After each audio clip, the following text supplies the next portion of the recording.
a man of courage, integrity, and loyalty siguro. Pareho kaming pinanggalingan ng PMA at hindi siya pwede magsinungaling sa akin. At ako rin, hindi ako pwede magsinungaling sa kanya. Hindi ako pwede magsinungaling sa kanya. Para matutunaw yung aming kaluluwa sa impyerno niyan kung magsinungaling ako sa aking kapwa PMAer. Ha? Pero yung nga lang, hindi ko rin pwedeng i-deny yung lumabas na papel. Andyan man talaga, existing. Nakasulat pa nga yung inyong mga sasakyan, di ba? Sasakyan ni Francia. Andyan lahat nakalagay. So, at saka yung gumawa mismo, nandito nga sa harapan natin, nagsasabi na talagang meron siyang kausap na tao na nagbigay ng informasyon. Yun nga lang, kung nakikinig ngayon yung, kung buhay pa yung confidential informant mo, Jonathan, na naglapit sa'yo, kung buhay pa yon at pumunta dito, mas maliwanagan tayo. Your Honor, ang isa pa doon sa yung sinasabi ni Director General na Lasso na sinungaling ako. Hindi na ako nagtataka dahil pati si Pangulong Duterte na sinasabi na nakakita, nakabasa ng report na yan na binabanggit niya doon sa isang rally doon sa Tagum City na sinasabi niya yung report na si Maricel Soriano at saka yung si Presidente Marcos. Nakita niya, nabasa niya during nung kanyang presidency. Ibig sabihin, kung yung presidente kinukumpirma niya na meron siyang nabasang report, may nakita siyang report, ibig sabihin, na-brief siya, nagkaroon siya ng intelligence brief patungkol dun sa report na yun. 2016 to 2022 si Pangulong Duterte. Paano nangyari na i-deny nila General Lasso na hindi nag-exist yung dokumento na yun? Samantalang sinasabi ni Pangulong Duterte, dating Pangulong Duterte, na meron siyang nakita, pinakita sa kanya. Pinakita ng PDEA? Sino nagpakita? Your Honor, Bisaya po kasi yung kanyang salita during nung rally. Pero binabanggit niya po yung pangalan ni Maricel Soriano, ni Presidente, yung patungkol dyan sa na yan. Na Anyway, dapat i-re-raid ng PDEA. Yun po yung sinasabi niya. Bitong, ilang taong ka ng intelligence officer dyan? Matagal na po ako sa intelligence sir, pero sa PDEA sir, more than a year pa lang sir. January 2023. Intelligence, saan ka? I was a retired general of the armed forces sir. Ay, And Alpha Company ako sir, akong nagmamasid sa'yo nung... Ikaw pala si Sorry. Matanda na tayo eh. Yes, Hindi kita na-identify kagad. General Bitong ka na Alpha Company? Yes sir. Sorry. So, one year ka pa lang With PDEA sir. PDEA. More than a year po sir. Pero di ba nag-isap ka ba? J2 sir. J2. Yes sir. And ISG sir. So as far as you're concerned, hindi mo makita yung dokumento na yan? Wala po talaga sir. Wala. Wala po.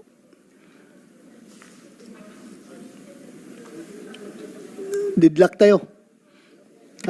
Pero ako, hindi rin ako maniwala na wala yung papel na yan dahil andyan eh. Andyan. Nakaprint. Nakikita natin. Andyan.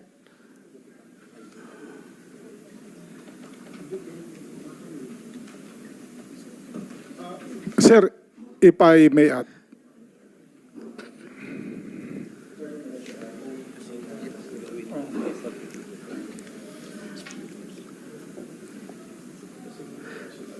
Ito na.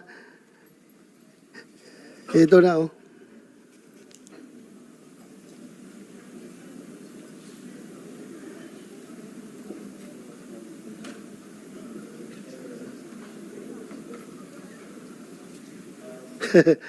Ito na, nagalit na sa akin si Marlica.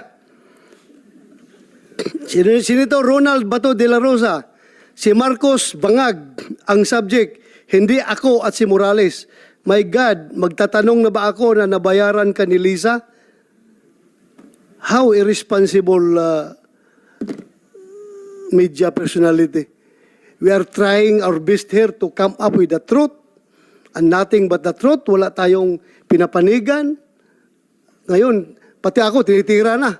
Ni Marlica. Marlica, punta ka dito para pakinggan ka namin. Hindi yung gagamitin mo yung power of the media para siraan ako.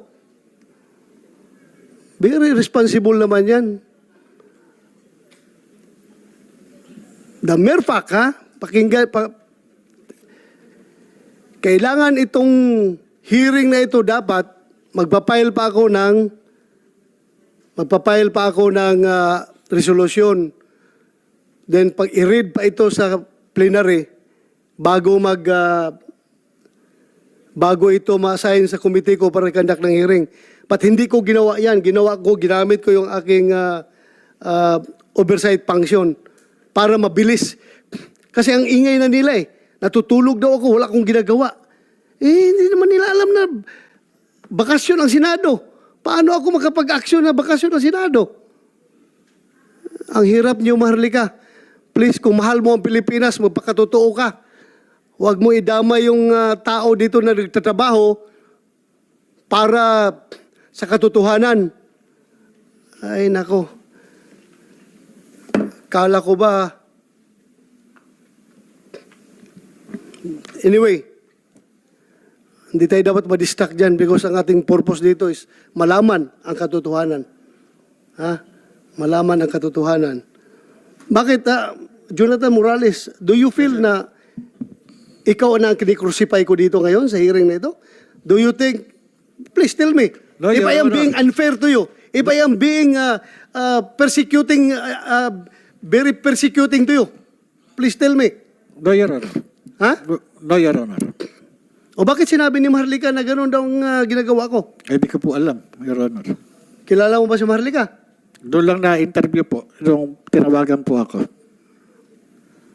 Pero wala po akong personal relationship sa kanya.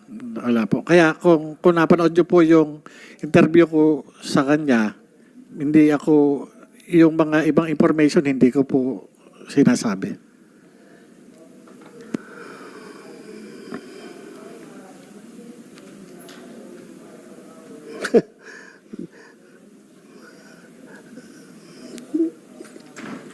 Marlica, tingnan mo. Kung ilang senador andito ngayon, nakaupo. Kung nakikinig ka ngayon, Marlica, sino lang ang senador nandito ngayon nag-hearing? Why? You ask yourself. Kung sinong senador lang ang gustong malaman ang katotohanan. God damn. I know you are monitoring right now. Kung mahilig ka mang baboy sa ibang tao, huwag mo kong samang babuyin dahil hindi ako tatahimik dyan sa ginagawa mo. Nababayaran ako ni Lisa Marcos? How dare you? How dare you? Do you think may presyo yung mukha ko?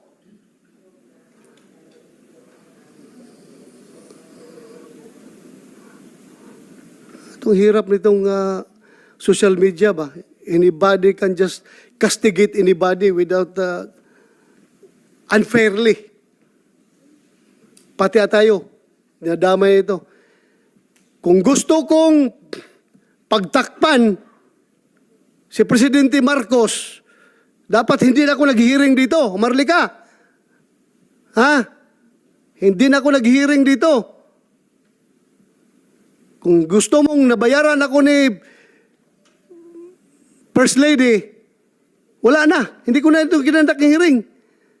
But my God, we are talking about the future of the Philippines. Future ng Filipino people. Drugs ito. Kaya ako nag-hearing. At huwag mo akong i-accuse ng mga ganun. God damn. My God.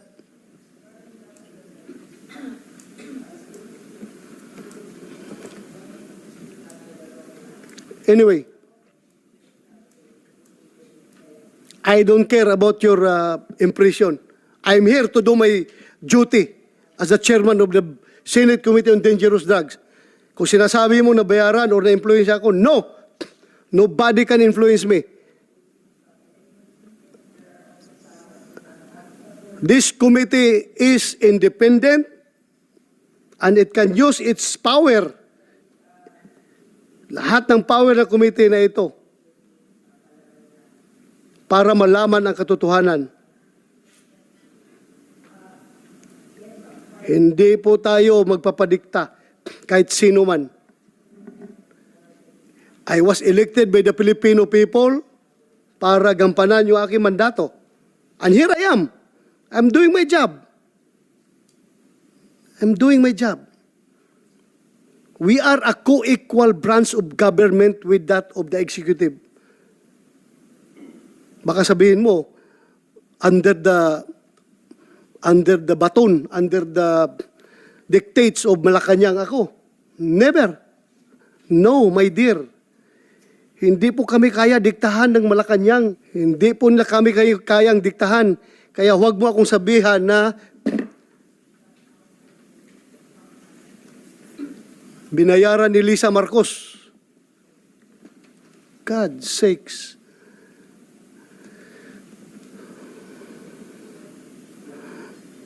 Hindi mo lang alam kung ilang gira dinaanan ko. Wala po akong inatras ang gira. Hindi po ako umaatras sa laban.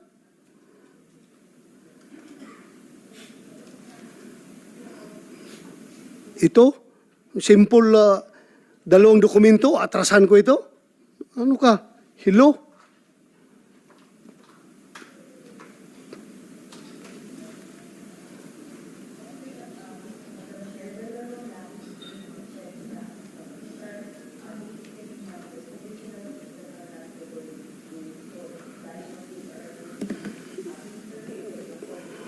Sorry, nagpalabas ako ng sama ng loob. Sorry kung apektado kayo. I'm doing the best of within the best of my ability na magampanan ko yung papel ko dito. Na walang kinikilingan, na walang pinapaboran. Hindi po ako pwedeng diktahan kahit sino man. Kung may makapagdikta man sa akin, ang asawa ko lang siguro. Kasi under desaya ako. Pero yung ibang tao dyan, never ako magpadikta. It's very unfair. It's very unfair. It's very unfair. Kinabukasan ng Pilipinas sa pinag-usapan natin dito, ha? Kaya, dapat walang personalan.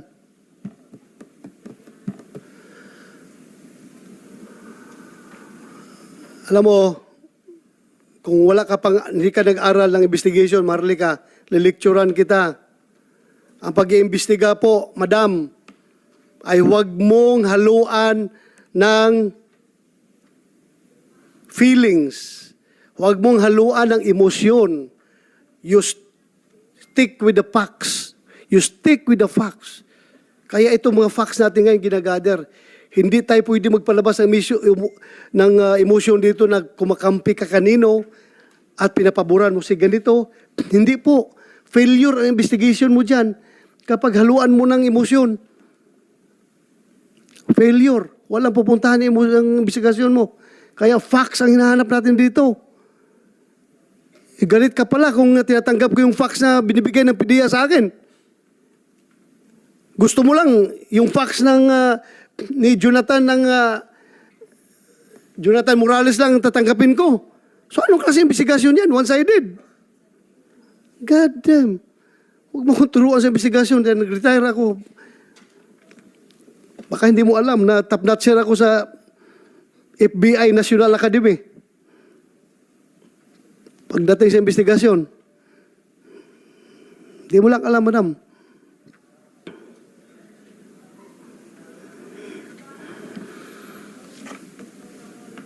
Sige, we will set another hearing. Kumsek, kailan natin? Ha? 7. May 7. Ha? Tuesday. We will invite Maharlika. Sabihin mo, physical presence niya. Kailangan dito. At saka yung iba. Sino pa yung imbitahan natin? Sir, si dating Executive Secretary Paquito Ochoa. Paquito Ochoa. Dave, Dati Executive Secretary. Dave Curioso, Curioso. yung PIDEA contractual, tapos si Ms. Maharlika, then si Attorney Delgado, sir.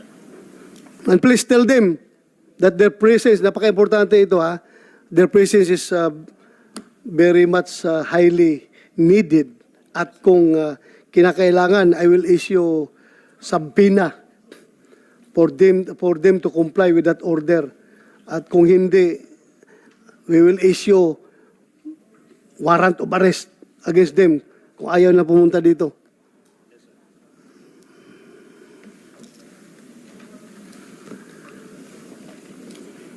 Jonathan, Yes, Your Honor. am I being unfair to you in handling this investigation? Please tell me. Your Honor, wala po akong kinalaman doon sa anumang pahayag ni nung vlogger na si Maharlika patungkol po sa inyo. Ako po ay nandito, sumasagot po ako sa mga katanungan at ako ay ginagalang at irerespeto ko po yung inyong kapulungan at yung inyong Thank you. Thank you. Sir, I am being unfair with you. Pedia, in this investigation. No, Your Honor. Civil Service, am I being unfair to anybody here in my conduct of the investigation? I think not, Your Honor. I think you have been very fair in hearing both sides po. Thank you. So, from here, deadlock muna tayo as of now.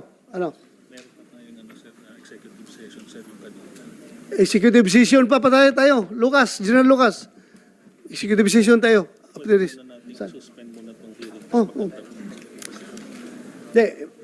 I-suspend natin pero pauwiin na natin sila. Yung maiwan na lang yung executive hearing, executive session. Okay? So ako ay nagpapasalamat. Jonathan, Thank you, Your Honor. please take care of yourself. Yes, Ha? Your Honor. Alam mo na, nasa law enforcement tayo. Alam mo, Yes, Your Honor. ano pwedeng mangyari sa'yo. Ha? May mga spoiler dyan na nanonood na pwedeng singitan tayo. Nagagawan ka ng masama para i-blame naman kung kanino-kanino dyan. Kaya please, ingat ka. If you need some escort, pauwi ngayon, meron tayong sergeant at arms dito, pwedeng escortan ka. Your Honor, for the record, wala namang ibang mag-i-interest dun sa buhay ko, kundi yung mga tao na naandun sa confidential documents, katulad ni Pangulong Bongbong Marcos. Kasi sila lang po, naniniwala po ako, sila lang yung may kapabilidad na mag-interest sa buhay ko. Ngayon, kung talagang ayaw nila akong mapahamak, ay sila na rin yung mag-provide ng security sa akin para masiguro nila na safe ako. Dahil wala akong ibang walang ibang tao na magi-interest sa akin kundi sila lamang. Ako sa akin po, Your Honor, for the record, trabaho lang po yung naging kinasangkutan ko dito.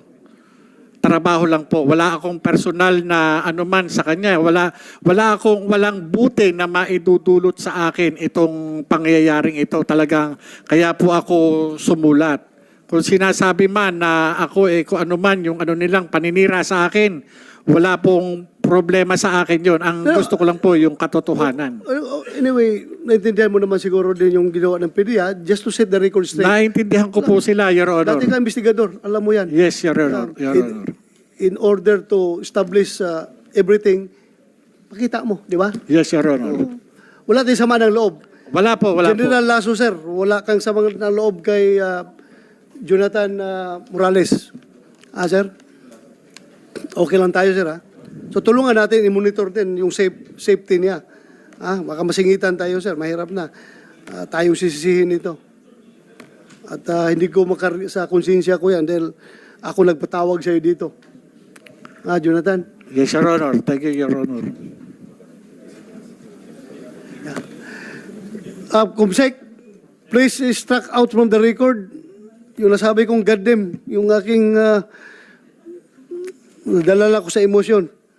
Please struck from the records. Yung gagawin natin executive session is about the drug hole, not PDEA leaks, yung drug hole sa Batangas ito. So, okay na kayo, sir. Excuse na kayo.